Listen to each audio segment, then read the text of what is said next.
काजू शेकसाठी लागणारे आपण साहित्य पाहूयात। इथे मी अर्धा लिटर दूध घेतलेलं आहे। इथे एक छोटी वाटी साखर घेतलेली आहे।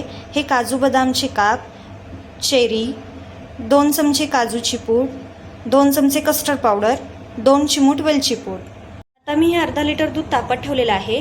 दूध तापेपर्यंत आपण पुढची तयारी करून घेऊ। 2 चमचे कस्टर्ड पावडर घेतलेली आहे। यामध्येच आपण थोडेसे दूध टाकून ही कस्टर्ड पावडर मिक्स करून घेऊ। आता ही कस्टर्ड पावडर आपण मिक्स करून घेतलेली आहे। ही पहा, अशा पद्धतीने आपल्याला हवी आहे। अगदी पूर्णतः आटवून नाही घ्यायचं आहे। जर तुम्हाला हवं असेल तर तुम्ही आणखीन थोडंसं आटवून घेऊ शकता। आणि ह्या काजू शेकचं सेम अशाच पद्धतीने आपण आईस्क्रीमही करून ठेवू शकतो। जर तुम्हाला काजू शेक किंवा काजू ज्यूस नको असेल तर तुम्ही ह्याचं आईस्क्रीमही करून ठेवू शकता। ह्यामध्ये आपण काजू पूड टाकणार आहोत। काजू पूड टाकत असताना एका हाताने काजू पूड टाकून एका हाताने ती ढवळून घ्यायची आहे, म्हणजे ह्यामध्ये गाठी होणार नाही।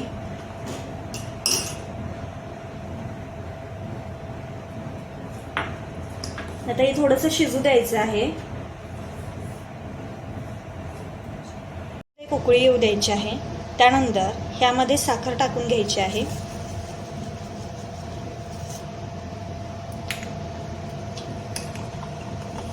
आता ही साखर थोडीशी विरघळू द्यायची आहे।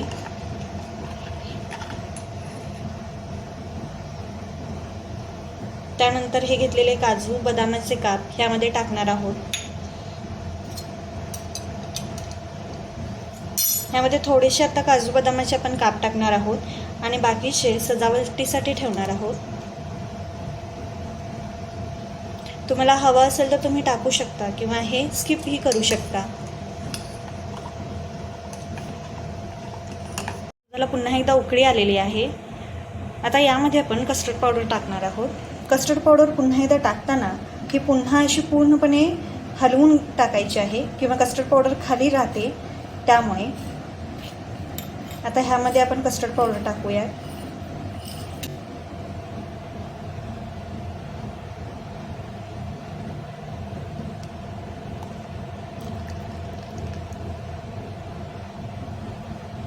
कस्टर्ड पावडर टाकल्यानंतर हे थोडंसं शिजवून असंच हलवून घ्यायचं आहे।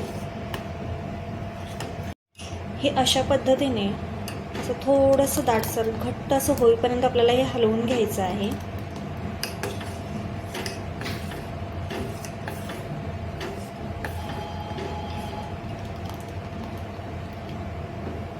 तुम्हाला जर आणखीन खूप घट्ट हवं असेल किंवा तुम्ही ह्याचं जर आईस्क्रीम बनवणार असाल तर हे आणखीन थोडंसं आपल्याला घट्ट असं करून घ्यायचं आहे। हे पहा, अशा पद्धतीने। आता ह्यामध्ये आपण वेलची पूड टाकून घेऊ।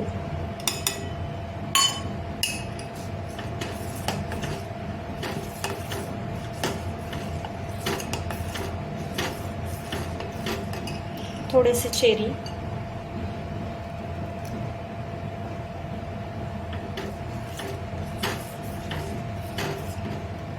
आता हे आपलं झालेलं आहे। आता हे आपण तयार केलेलं मिश्रण थंड करून घेऊन कंटेनरमध्ये हे थंड झाल्यानंतर मिश्रण ह्यामध्ये ओतून घेऊन फ्रीजमध्ये आपण हे 1 ते 2 तासासाठी ठेवून देऊ, म्हणजे हा ज्यूस थंड झाल्यानंतर तुम्ही सर्व करू शकता। तुम्ही पाहू शकता इथे मी थंड होण्यासाठी हे मिश्रण थोडंसं थंडगार करून घेतलं आहे। अजूनही पूर्णपणे थंड न झाल्यामुळे मी इथे कढई घेतली आहे। कढईमध्ये थोडंसं पाणी घेतलेलं आहे आणि त्यामध्ये हे भांडं ठेवलेलं आहे, म्हणजे हे मिश्रण लवकरात लवकर थंड होईल। जेणेकरून आपण ह्या कंटेनरमध्ये काढून घेऊन हे मिश्रण फ्रीजला आपण सेट होण्यासाठी ठेवून देऊ शकतो। हे पहा, हे मिश्रण मी ह्यामध्ये काढलेलं आहे। आता हे मिश्रण तुम्ही फ्रीजमध्ये ठेवू शकता किंवा यामध्ये आईस क्यूब टाकून तुम्ही सर्वही करू शकता। तयार आहे काजू शेक। अशी झटपट होणारी काजू शेकची रेसिपी तुम्हाला आवडली आहे ना? तर माझ्या चॅनलला लाईक करा, शेअर करा आणि सबस्क्राईब करा। धन्यवाद।